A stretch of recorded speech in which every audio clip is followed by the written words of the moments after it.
Hello dear नमस्कार, स्वागत है एक बार फिर से आप सभी स्टूडेंट का आपके अपने यूट्यूब चैनल पर। तो फ्रेंड्स देखिए, आपको इस वीडियो को एंड तक ज़रूर देखना चाहिए और जो चैनल पर पहली बार आए हैं और अभी तक आपने चैनल को सब्सक्राइब नहीं किया है तो प्लीज़ आपसे रिक्वेस्ट है, चैनल को सब्सक्राइब कर लीजिए और वीडियो आपके लिए बहुत ही इंपॉर्टेंट है। तो वीडियो को लाइक कर दीजिए और वीडियो को एंड तक ज़रूर देखिए। और मैं आपको बताना चाहूँगा, ये जो वीडियो मैं बना रहा हूँ, इस वीडियो को बनाने का मकसद मेरा ये है कि जो स्टूडेंट डिफार्मा में एडमिशन लिए हैं और उन्हें ये नहीं पता है कि हमारा जो बोर्ड एग्ज़ाम पेपर आता है किस प्रकार का आता है। तो आपका जो अगर जो स्टूडेंट डिफार्मा फर्स्ट ईयर में आए हैं और उन्होंने अभी तक कोई एग्ज़ाम नहीं दिया है, सीज़नल नहीं दिया है या फिर बोर्ड एग्ज़ाम नहीं दिया है, तो देखिए मैं आपको बताना चाहूँगा, आपके लिए वीडियो बहुत ही इम्पोर्टेंट होने वाला है। आपका जो डाउट ये होता है कि हमें ये नहीं पता होता है कि जो फर्स्ट ईयर वाले स्टूडेंट होते हैं कि हमारा बोर्ड एग्ज़ाम किस प्रकार का होता है, हिंदी में आता है या नहीं आता है या केवल इंग्लिश में ही आता है, किस बेस पर हम हमारा जो एग्ज़ाम पेपर है वो आता है, एमसीक्यू बेस पर या पर फिल इन द ब्लैंक्स या फिर किस प्रकार के क्वेश्चन आते हैं, लॉन्ग, शॉर्ट, कैसे हमारा exam paper board exam paper आता है।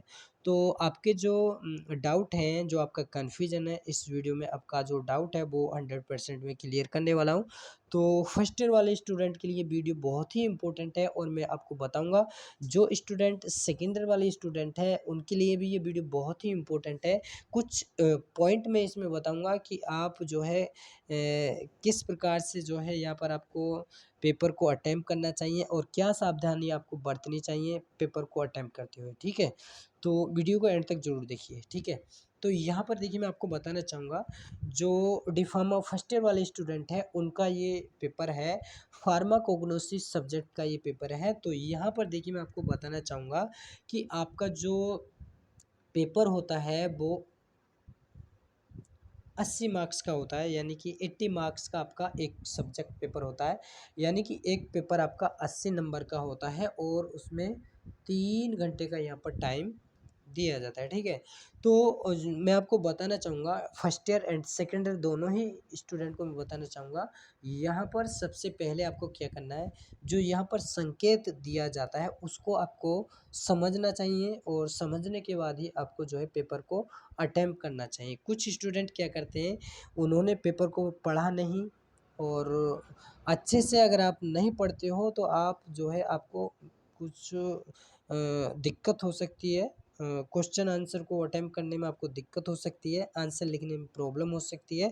तो यहाँ पर कुछ संकेत जो होते हैं उनको पहले आपको पढ़ना चाहिए। संकेत में क्या पढ़ना चाहिए? संकेत में बोला गया है कि आपका जो पेपर है वो अ, देखिए यहाँ पर सबसे पहले तो बताया गया है कि आपको जो है ऑल क्वेश्चन अटेम्प्ट करने हैं, ठीक है। ऑल क्वेश्चन अटेम्प्ट करने होते हैं और सेकंड में बोला गया है कि आपका जो पेपर है वो हिंदी और इंग्लिश दोनों ही वर्जन में अवेलेबल है। चाहे तो आप हिंदी में कर सकते हैं, चाहे फिर आप इंग्लिश में भी इसको कर सकते हैं। लेकिन यहाँ पर एक चीज़ बताया गया, अगर मान लीजिए जैसे कि आपका पेपर है वो इंग्लिश में ही बनता है और इसको इंग्लिश टू हिंदी ट्रांसलेट किया जाता है। अगर हिंदी ट्रांसलेशन में कोई मिस्टेक है तो आप उसको इंग्लिश में समझ लीजिए और इंग्लिश में तो कोई मिस्टेक नहीं होता है, बट हिंदी ट्रांसलेशन में कोई मिस्टेक अगर है तो आप उसको इंग्लिश में समझ लीजिए और इंग्लिश में समझने के बाद आप हिंदी में जो है उसको कर सकते हैं, या फिर हिंदी और इंग्लिश में जो ट्रांसलेशन है उन दोनों को आपको मिलाना चाहिए और मिलाने के बाद आपको जो है, बट मैं मानता हूँ कि समय कुछ कम होता है लेकिन फिर भी आपको 4-5 मिनट आपको पेपर को पढ़ने में समझने में देना ज़रूर चाहिए। क्योंकि कभी-कभी ऐसा होता है कि आपको इंग्लिश कमज़ोर होती है और इंग्लिश कमज़ोर होने की वजह से आप जो है इंग्लिश में सही से नहीं लिख पाते हो। तो मैं आपको जो है बताना चाहूँगा कि आप चाहें इंग्लिश को छोड़ कर के हिंदी में भी कर सकते हो। बट अगर आपको हिंदी में भी कुछ वर्ड ऐसे होते हैं जो आपके समझ में नहीं आते हैं और इंग्लिश में आप उन्हें समझ जाते हो, तो हिंदी में अगर आपको समझ में नहीं आ रहा है तो आपको इंग्लिश में समझना चाहिए। यानी कि अगर कोई क्वेश्चन आप सॉल्व करने जा रहे हो और वो क्वेश्चन आपको हिंदी में समझ में नहीं आ रहा है, तो आप उसको इंग्लिश में समझ सकते हो और अगर इंग्लिश में आपको समझ में नहीं आ रहा है तो आप उसको हिंदी में समझ सकते हो। तो यही चीज़ मैं बताना चाहूँगा कि जो डी फार्मा फर्स्ट ईयर और डी फार्मा सेकंड ईयर वाले स्टूडेंट हैं, उनको ये सावधानी बरतनी चाहिए। अगर आपको कोई क्वेश्चन हिंदी में समझ में नहीं आ रहा तो आप उसको इंग्लिश में समझ लीजिए, अगर इंग्लिश में समझ में नहीं आ रहा तो आप उसको हिंदी में समझ लीजिए, तो आपको जो है आंसर लिखने में कोई प्रॉब्लम नहीं होगा।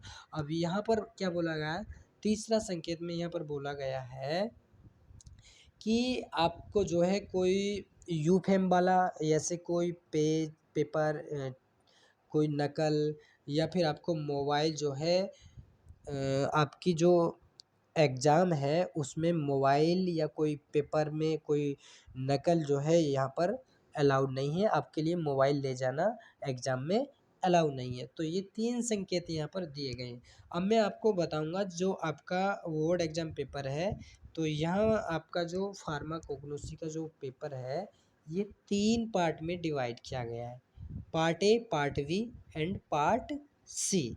तो पार्ट ए और पार्ट बी जो है आपका 30-30 नंबर का है, पार्ट ए भी 30 नंबर का है और पार्ट बी भी 30 नंबर का है। तो कुल मिलाकर के पार्ट ए और पार्ट बी 30 और 30 60 और जो आपका पार्ट सी है वो 20 नंबर का है। तो कुल मिलाकर के आपका 30-30 60 प्लस 20 कितना हो जाता है 80 नंबर का आपका पेपर है। ठीक है, तो अब यहाँ पर पार्ट ए में यहाँ पर देखिए आप देख सकते हो, मैं आपको कुल मिलाकर के सब कुछ यहाँ पर पढ़ के नहीं बताऊँगा, आप स्क्रीनशॉट ले सकते हो और स्क्रीनशॉट लेने के बाद आप अगर इसका जो है इस पेपर से तैयारी करना चाहते हो, क्योंकि कुछ इम्पोर्टेंट क्वेश्चन यहाँ पर आपके पेपर में होते हैं जिनको आप तैयारी कर सकते हो और उन्हें जो है अपने एग्ज़ाम प्रिपरेशन के लिए आप जो है आगे के लिए तैयार हो सकते हो। ठीक है, कुछ क्वेश्चन ऐसे होते हैं जो इम्पोर्टेंट होते हैं, तो आप जो है इसका स्क्रीनशॉट ले लीजिए या आप वीडियो को देखते हुए ही आप जो है पढ़ सकते हो। मैं आपको टोटल पढ़ के नहीं बताऊँगा, वीडियो काफ़ी बड़ा हो रहा है और इसलिए मैं नहीं बोलूँगा आपको कि मैं इसको पढ़ कर के आपको बताऊँ। ठीक है, आप स्क्रीनशॉट लेके आप पढ़ सकते हो और जो भी क्वेश्चन आपको इम्पोर्टेंट लगता है उसको जो है तैयार कर सकते हो। ठीक है, तो यहाँ पर देखिए आपके पार्ट ए में बोला गया है answer any 6 question each questions carry equal marks. तो यहाँ पर आपको किन्हीं 6 क्वेश्चन के आंसर देने हैं और आपके प्रत्येक क्वेश्चन का आंसर के जो नंबर हैं वो इक्वल होंगे। तो अगर आप 6 क्वेश्चन के आंसर देते हो तो आपका एक एक क्वेश्चन 5 नंबर का है, तो आप 6 क्वेश्चन के आंसर देते हो तो आपका 30 नंबर हो जाता है। ठीक है, ऐसे ही आप देखिए यहाँ पर मैं आपको बताता हूँ पार्ट बी में। ठीक है, अब आगे हम पार्ट बी पर। तो पार्ट बी में ये मैंने बताया था कि ये पार्ट बी भी आपका 30 नंबर का है। ठीक है, तो इसमें जो पार्ट बी में बताया गया है कि देखिए आप देख सकते हो आंसर एनी 10 क्वेश्चंस अच क्वेश्चन कैरीज इक्वल मार्क्स। तो यहाँ पर बताया गया कि आप जो पार्ट बी में किन्हीं 10 क्वेश्चन के आंसर दीजिए। ठीक है, आपको जो है किन्हीं 10 क्वेश्चन के आंसर देने हैं। ठीक है, आपको यहाँ पर कुछ छूट मिल रहा है, यानी कि आपको 10 क्वेश्चन के आंसर देने हैं, 11 क्वेश्चन यहाँ पर दिए गए हैं और आपका जो एक क्वेश्चन का आपका आंसर में जो नंबर मिलेंगे आपको 3 नंबर मिलेंगे, एक क्वेश्चन आपका 3 नंबर का है। ठीक है, तो कुल मिलाकर के अगर आप 10 आंसर देते हो तो आपके 30 नंबर के हो जाएंगे। यहाँ पर आपको 11 क्वेश्चन दिए गए हैं जिसमें से आपको 10 क्वेश्चन का आंसर देना है। देखिए आप देख सकते हो आंसर एनी 10 क्वेश्चन अच क्वेश्चन कैरी इक्वल मार्क्स। ठीक है, तो आपके जो 10 क्वेश्चन होंगे तो 10 क्वेश्चन के आंसर 30 नंबर के होंगे, यानी कि प्रत्येक आंसर का जो है जो नंबर है वो 3 नंबर का आपका आंसर होगा। ठीक है, अब आ जाते हैं पार्ट सी में। पार्ट सी में देखिए कुल मिलाकर के आपके 20 नंबर हैं और इसमें एमसीक्यू और फिल इन द ब्लैंक्स हैं। तो आपको जो है इसमें कोई छूट नहीं है, आपको सभी क्वेश्चन करने हैं, 20 के 20 क्वेश्चन आपको करने हैं यहाँ पर आप बताया गया है multiple choice question and fill in the blanks, answer all questions, each equal each questions carries equal marks. ठीक है, तो आपको जो है कुल मिलाकर के एमसीक्यू और फिल इन द ब्लैंक्स इसमें है, जो इसमें कोई छूट नहीं है, आपको 20 के 20 अटैम्प्ट करने हैं। ठीक है, आपको 20 के 20 अटैम्प्ट करने हैं। देखिए आप देख सकते हो ये फिल इन द ब्लैंक्स है टोटल, यहाँ से आपके फिल इन द ब्लैंक हैं और ये आपके एमसीक्यू हैं, यहाँ से आपके एमसीक्यू हैं, तो आप स्क्रीनशॉट ले सकते हो। ठीक है, अब देखिए यहाँ से आपका हिंदी वर्जन आ गया है, पार्ट भाग है और